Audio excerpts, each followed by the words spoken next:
అనకాపల్లి జిల్లా నర్సీపట్నంలో ఉద్రిక్త పరిస్థితులు నెలకొన్నాయి. శారదానగర్ మున్సిపాలిటీలో వైసీపీ నాయకుడికి చెందిన భవనం అక్రమ నిర్మాణం అంటూ మున్సిపల్ అధికారులు కూల్చివేతకు సిద్ధమయ్యారు.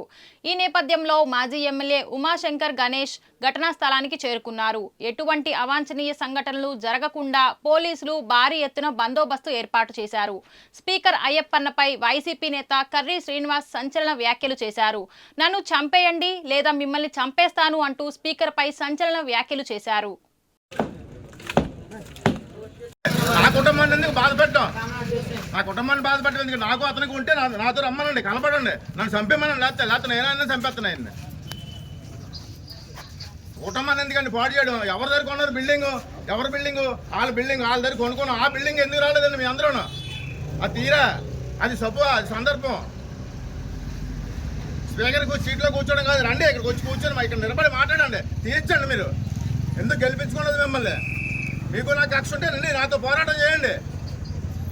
నాతో పోరాటం చేయలేక ఆడదాల్లా గాజులు వేసుకొని అసెంబ్లీలో కూర్చున్నావు. పోయి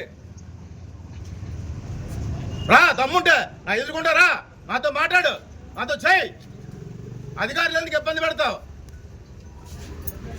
నా కుటుంబాన్ని రోడ్డుకు రావడానికి చూస్తున్నావు. ఇలా ఉండిపోవు, నువ్వు చిరస్థాయికి ఉండిపోవు.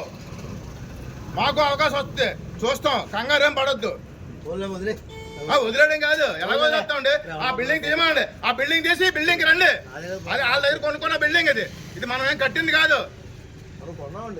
మనం కొనుక్కున్నాం. ఆ బిల్డింగ్ జోలికి వెళ్ళమని సిద్ధటి అధికారులు రూల్ ఉంది. సరే, ఆ రూల్ ప్రకారం తీయండి. ఆ బిల్డింగ్ తీసిన తర్వాత ఆ బిల్డింగ్ రండి, తీసుకోండి. మేము కాదను అయిపోయింది. నీకు అప్పుడే 70 చిల్లర వచ్చింది. అయ్యని పత్రు ఎక్కడున్నావు చూడు, కంగారం లేదు, వదిలిపెట్టే పని లేదు నిన్ను. అది మాత్రం గ్యారంటీ. ఉండండి మీరు.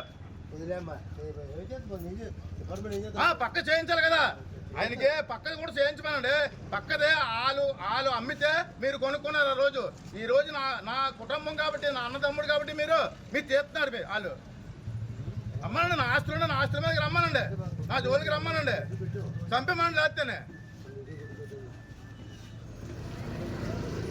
ప్రజలకి మంచి చేసేస్తారు అనుకున్నారు. ఇదేనా చంద్రబాబు నాయుడు రాజకీయం?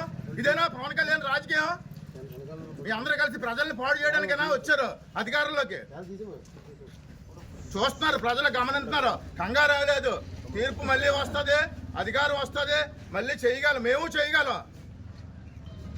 అధికారులకు అందరికీ కూడా నమస్కారం చెప్తున్నామండి.